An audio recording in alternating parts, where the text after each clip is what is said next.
juga leadnya. Iya sih. Nathan bisa jadi opsi sekarang. Oke. Nathan Yep. atau mau Nathan. terima kasih. Wow, ini dia ya untuk draft dari kedua belah tim dan Nathan.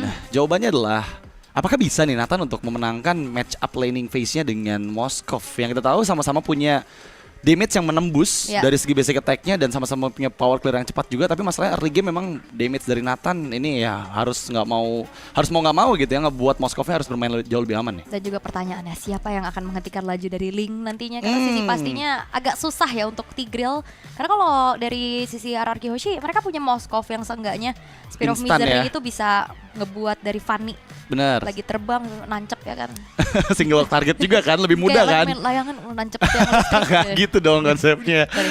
Tapi menurut kalian semua, teman-teman semua, kira-kira siapa yang bisa mendapatkan kemenangan di game yang pertama? Apakah RRQ Hoshi atau Evil Singapore? Tapi kalau kita berdua sih kayaknya RRQ Hoshi Udah sih. pasti. Udah pasti ya sih kita kayaknya mah ya. udah bakal dukung RRQ Hoshi yang akan bertanding juga dengan munculnya Link di tangan Sutsujin nih. Udah mulai Nah. berbeda karena kemarin fighter dan sekarang memunculkan Battle of Assassin. Oke, dan match pembukaan di hari kedua ESL Snapdragon Pro Series Asian Pacific Open Finals, RRQ Hoshi versus Evil Singapore. Let's get jump to the line of down. Let's go. Nah, waduh, tiba-tiba udah ada yang sekarat tuh bang. Bentar, powerful, recall. Waduh, ini buang waktu banget berarti ya. Yang biasanya kalau kita tahu untuk Tigreal ini bisa main agresif dengan Sacred Hammer-nya, Ya, tapi dia dipaksa recall. masalahnya emang head to head dengan Khalid. Siapa yang bisa nahan damage dari desa tornadonya Khalid kan? Apalagi di early game belum punya physical defense yang cukup juga. Dan lihat di bagian atas bahkan Waduh. Marky di first blood oleh Skylar. Wah ini Idoknya agresif banget ya. Idok udah langsung bermain ke arah lane dari Skylar yang benar-benar akhirnya menghasilkan first blood yang cukup mahal juga. Keuntungan bisa diambil di menit yang pertama untuk RRQ Hoshi. Ya ini masalahnya kita lihat Marky yang udah juga nge-trigger Purify-nya gitu. Dengan gak bawa flicker ya jadi target yang mudah untuk Idok juga ngeganggu dari awal-awal game. Keuntungan di awal ini langsung membuat RRQ Hoshi leading di angka 700 gold. Ya, power Geisha. Pikirnya Skylar tuh ya. Purify juga sih ini masalahnya untuk Skylar-nya, jadi bakal susah buat diculik bersama dengan Powerful ataupun dari Seilahnya. Sementara untuk Marky ini benar-benar di-freeze dulu dari segi wave-nya juga. Idok bermain kembali agresif, mencoba untuk membantu kembali bagaimana laning phase dari Skylar. Selalu dengan pressure yang begitu besar di menit pertama, bahkan membuat Evil mau nggak mau harus bermain lebih aman di bagian bawah. Lihat gimana Ken juga dipukul mundur dan seperti dia nggak bisa kontes di turtle pertama nanti. Susah weh, tapi udah mulai masuk kali ini Boyet. Terangkat Dark Wave again and again Dairen. Dan juga kombinasi bersama dengan Rins. Dark Wave bencana dari Dairen. Dairen dianya Dark Wave nih. Kembali dengan satu momentum yang membuat Boyet ini nggak bisa escape lagi. Sutsujin Retributions nggak ada gangguan dan Purple Buff sebenarnya bisa dituju, tapi masalahnya HP dari Sutsujin nggak terlalu banyak loh untuk bisa masuk ke lini pertahanan dari Evil Singapore. Dan lihat gimana Ken tertinggal beberapa experience di bawah dari Dairen, membuat harusnya Dairen udah bisa megangin nih. Hylos-nya nggak akan dikasih ruang gerak. Infernal Pursuit terus menerus dibuka untuk mengganggu dan juga Dark Wave, kombinasi skill yang ngebuat Ken terpaksa recall lagi. Hampir solo pick off terjadi di bagian bawah. Hampir ya. Saya agak ngilu ngeliatnya. Udah gak sih nih Dairen jangan kasih Foveus nih begini nih. Bencana soalnya. Bener-bener diacak-acak juga dan bahkan Implosion kali ini sudah mulai terlihat, tapi itu adalah Implosion tiruan yang dimiliki oleh Rins. Powerful hampir saja bisa ditumbangkan, tapi memang selamat. Walaupun Spear of Destruction hampir saja bisa menggagalkan satu buah recall yang dilakukan, tapi setidaknya ini resource-nya terbuka loh. Flickernya tadi terpakai. Iya, Itu powerful. Itu menguntungkan sekali sih untuk RRQ Hoshi karena mereka sekarang udah mulai bermain jauh lebih agresif. Lihat gimana tempo permainan yang langsung ditingkatkan. Satu Fire Beetle diambil di atas dan Idok udah bener-bener main di area jungle dan terlihat Marky coba di follow up Raging Sandstorm ke lini belakang, tapi Marky dipaksakan dengan Tempest of Blade dari Sutsujin mencoba untuk escape, melarikan diri menjauh dari jangkauan Powerful dan juga Boyet. Oke, menit ketiga 1800 gold lead yang dipegang oleh RRQ Hoshi. Jadi awal yang baik, bagaimana menandakan juga bahwa sang assassin Sutsujin ini terbilang baik-baik aja nih. Ini bakal jadi bom waktu nantinya untuk tim Evil, walaupun dari satu asuransi di area late game-nya mereka punya Marky. Tapi masalahnya Marky punya escape yang cukup gak nih untuk melakukan pelarian diri atas kejaran yang dilakukan oleh Sutsujin nantinya. Tapi Sacred Hammer, Implosion juga mulai dibuka dan bahkan kali ini Idok terkena satu buah interference yang membuat dirinya pun harus sedikit kegalauan. Dan juga Boyet menjadi pertukaran nyawa. Kombinasi kembali terjadi antara Dairon dan juga Sutsujin untuk bisa menumbangkan sang jungler dari tim Evil. Ya masalah sekarang per buff juga bisa untuk dikontes oleh Sutsujin dan yap masih menunggu momentum untuk mengambil dengan retributions-nya. Dengan gak ada purple buff membuat Boyet harusnya terbatas nih pergerakan dengan steel cable-nya. Bahkan turtle kedua, menurut aku RRQ Hoshi udah gak bisa direbut lagi sih. Di bagian lain, lihat gimana Boyet coba untuk mengejar ketinggalan di area orange terlebih dahulu dan bottom lane, lihat Dairon, wow. Udah bener-bener megang buat ke arah Hylos sih. Itu bayangin Hylos saya kena timpa, pusing tuh balanya. Segitu Hylos yang punya HP tebel ya. Iya. Gimana kalau korbannya Marky kan itu bakal lebih mengerikan lagi. Satu buah heptasis sudah dimiliki oleh Boyet. Agak sedikit terlambat harusnya ya, apalagi segi farmingnya juga delay juga dengan hilangnya purple buff, dengan hilangnya juga nyawa 2 kali. Ini ngebuat semakin sulit keadaan dari tim Evil dan bahkan Turtle pun tidak akan terjadi adanya kontes. Masih ada solo Turtle yang dilakukan oleh Sutsujin membuat dari levelnya sekarang sudah semakin memimpin dengan perbedaan 2 level antara kedua belah jungler. Yap, terkena implosion kopian, tapi lihat gimana Powerful mencoba untuk kembalikan keadaan tertangkap. Tempest of Fleet terpaksa diaktifkan, mencoba untuk escape Sutsujin. Mengambil semua Defiant Sword dan terkena Spear of Destruction, Spear of Misery. Skylar masuk, Sayla terjebak.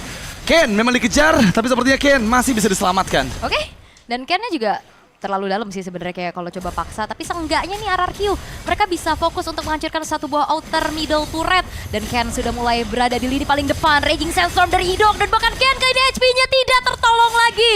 1 point kill kembali ditabung oleh RRQ Hoshi walaupun Evil menukarkan nyawa Ken dengan mempertahankan satu outer middle turret. Say thanks to Diren ya. Tadi timing dari Raging Sandstorm-nya on point banget, ngebuat Rinsnya juga selamat, bisa escape tanpa menggunakan Purify-nya.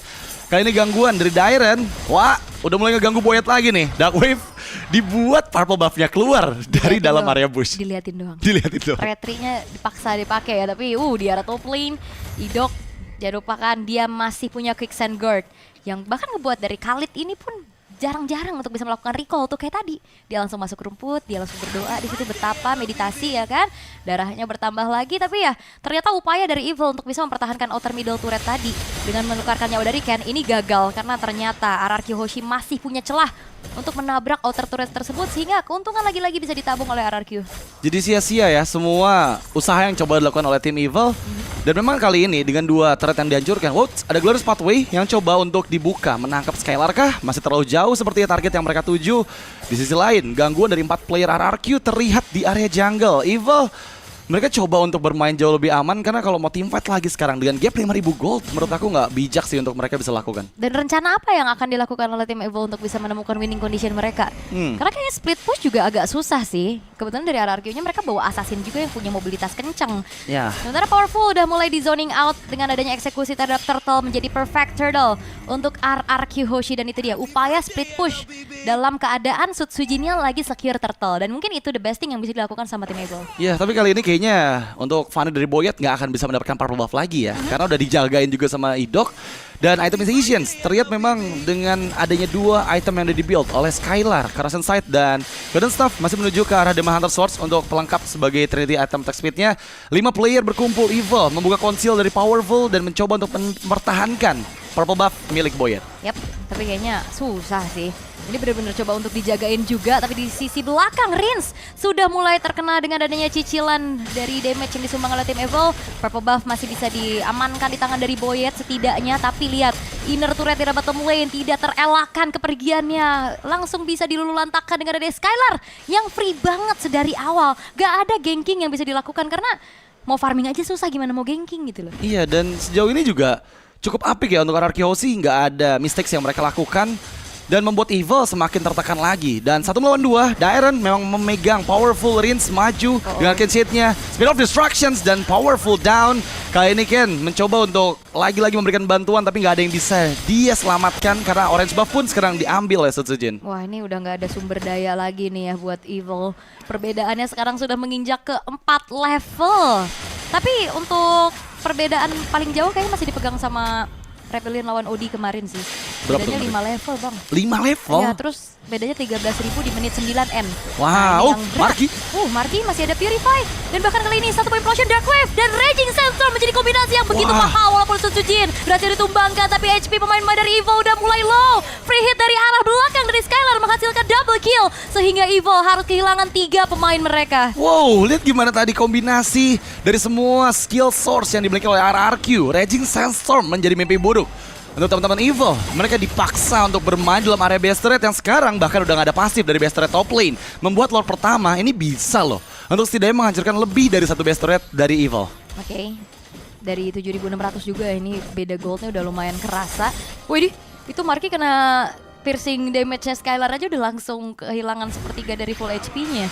Bahaya, dan itu dia 1 buah Quicksand Guard yang buat dari Idok bener-bener dia nggak perlu buang waktu buat recall, dia udah tinggal aja Quicksand Guard, HP-nya bertambah dan membuat akhirnya dari sang roamer ini pun selalu hadir gitu loh untuk ngasih pressure, ngasih poking damage-nya juga dan bahkan nggak segan-segan untuk memberikan inisiasi dengan Raging Sandstorm-nya. Iya, dan tadi kalau kita lihat dari players goldnya, ini Skylar masih ada di puncak dengan 8.700 gold. Coba ditangkap Skylar, 1 lawan 3 dikejar dengan golden sepatu di bagian bawah. Skylar berhasil selamat dari sergapan 3 member Evo dan mencoba dibalikan kembali keadaannya. Powerful dikejar, maju Rinse kembali, terkena efek Implosions. Tapi lihat di sisi lain, Skylar berhasil mendapatkan 1. Walaupun memang ya terkena dengan adanya 1 kejutan 3 pemain, tapi di sisi lain pun Marky dihilangkan. Ken tertinggal sendiri, ada double kill.